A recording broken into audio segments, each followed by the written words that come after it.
ఈ ఆడబిడ్డలను ఆశీర్వదించకపోతే నీకు ఆ ప్రధాన ప్రతిపక్ష పాత్ర కూడా దండగా అని చెప్పి ఇక్కడ ఉన్న వాళ్ళు అనుకునే ప్రమాదం ఉంది. చంద్రశేఖరరావు గారు, ఒక పక్కన మేము వీళ్ళకు ఉద్యోగాలు ఇవ్వడానికి ప్రయత్నం చేస్తుంటే, అడ్డంకులను తొలగించి ముందుకు వెళ్ళాలని ఆలోచన చేస్తుంటే, ఇంకొక పక్కన నీ అల్లుడు ఈరోజు ఈ ప్రభుత్వం మీద వీళ్ళకు ఉద్యోగాలు ఇవ్వాల్సిన అవసరం లేదన్నట్టుగా మాట్లాడుతుండు. మీరైనా పిలిచి మీ అల్లుడికి గడ్డి పెట్టండి. ఈరోజు ఈ పేదోళ్ళ బిడ్డలకు ఉద్యోగాలు ఇవ్వడం ద్వారా ఇన్ని వేలాది మంది వెనకాల వాళ్ళ కుటుంబ సభ్యులు, వాళ్ళ అన్నలు, వాళ్ళ అక్కలు, వాళ్ళ తల్లిదండ్రులు వచ్చి ఈ సంతోషంలో భాగస్వాములై మా బిడ్డలకు ఉద్యోగాలు వచ్చినాయని ఈ సంతోష కార్యక్రమంలో పాలు పంచుకుంటుంటే వాళ్ళని అభినందించాల్సింది పోయి వాళ్ళకు ఉద్యోగాలు ఇస్తున్నందుకు మా ప్రభుత్వం మీద శాపనార్థాలు పెడుతున్నారంటే మీ ఆలోచన ఎట్లున్నదో, మీ వంకర బుద్ధి ఎట్లున్నదో ఇక్కడికి వచ్చిన వాళ్ళకే కాదు, ఈ రాష్ట్రంలో ఉన్న లక్షలాది మంది నిరుద్యోగ యువకులు ఆలోచన చేసే సందర్భం.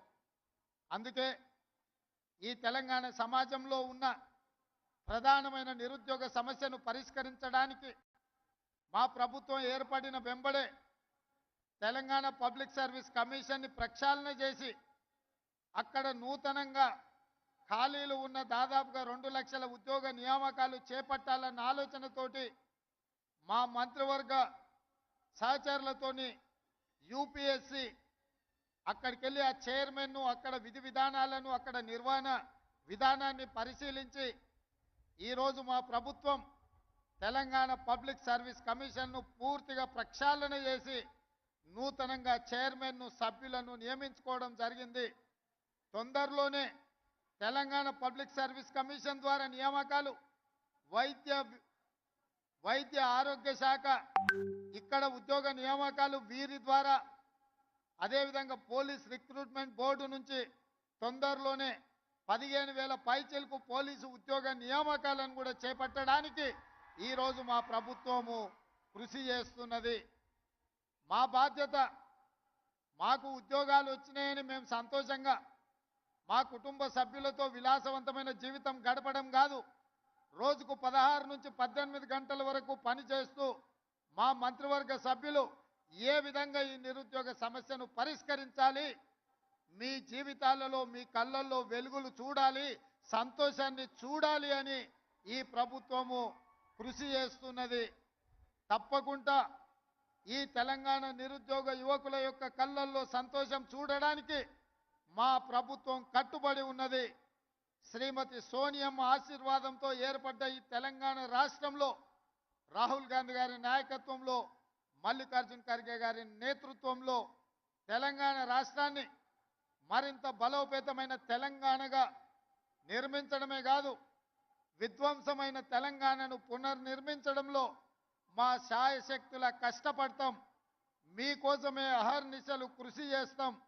నిరుద్యోగ యువకులకి వేదిక మీద నుంచి నేను భరోసా ఇస్తున్నా, సంవత్సరం తిరిగే లోపల 2 లక్షల ప్రభుత్వ ఉద్యోగ ఖాళీలను భర్తీ చేసే బాధ్యత మాది. ఇచ్చిన మాట నిలబెట్టుకుంటాం. ఆనాడు 2004లో తెలంగాణ రాష్ట్రాన్ని ఇస్తానని కరీంనగర్ గడ్డ మీద నుంచి శ్రీమతి సోనియా గాంధీ గారు మాట ఇచ్చిండ్రు. ఇచ్చిన మాట నిలబెట్టుకొని 2014లో తెలంగాణ రాష్ట్రాన్ని ఏర్పాటు చేయడం జరిగింది. అలాంటి మాట తప్పని, మడమ తిప్పని శ్రీమతి సోనియా గాంధీ గారి నాయకత్వంలో ఏర్పడ్డ ఈ ప్రభుత్వం మీకు ఇచ్చిన మాట నిలబెట్టుకుంటుంది.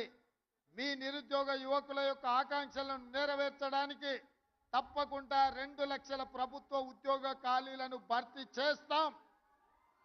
మీ కళ్ళల్లో ఆనందం చూసి ఫామ్ హౌస్లో ఉన్న వాళ్ళు కుళ్ళుకున్నా,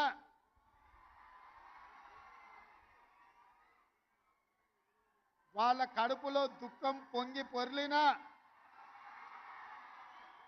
వాళ్ళ శాపనార్థాలు ఎన్ని పెట్టినా ఒక్క మాట చెప్పదలుచుకున్నా, పిల్లి శాపనార్థాలకు ఉట్టి తెగిపడదు హరీష్ రావు గారు. పొట్టోని పొడుగోడు కొడితే పొడుగోని పోచమ్మ కొట్టిందంట. హరీష్ రావు మేము ఉద్యోగాలు ఇస్తుంటే అవాకులు చవాకులు పలుకుతున్నావు కదా, ఒక్కసారి ఇక్కడున్న కెమెరామెన్లకు నేను వాళ్ళ సంతోషాన్ని చూడండి, ఆడబిడ్డల కళ్ళల్లో ఆనందాన్ని హరీష్ రావుకు